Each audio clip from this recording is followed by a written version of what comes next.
கண்ணு மொழி காக்கா முள்ளா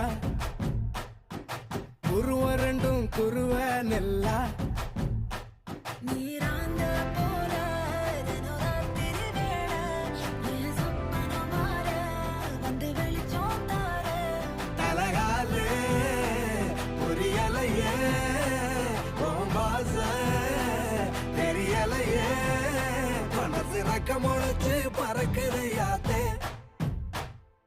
கண்ணு மொழி காக்கா முள்ளா உன் குருவ ரெண்டும் குருவ நெல்லா. I love to walk on the beach. The best thing about beach is na I love the sunrises. நம்ம கிளையண்ட் ஒருத்தர் கன்னியாகுமரியில இருக்கிறாரு. He have a resort there. Sunrise, sunset, both at same place. நடுவுல திருவள்ளுவர் வேற இருப்பாப்ல. Oh. Shall we go? போய் photo எடுத்து அனுப்பு. I'll put it on Instagram. Very nice. நேசத்துக்கும் பாசத்துக்கும்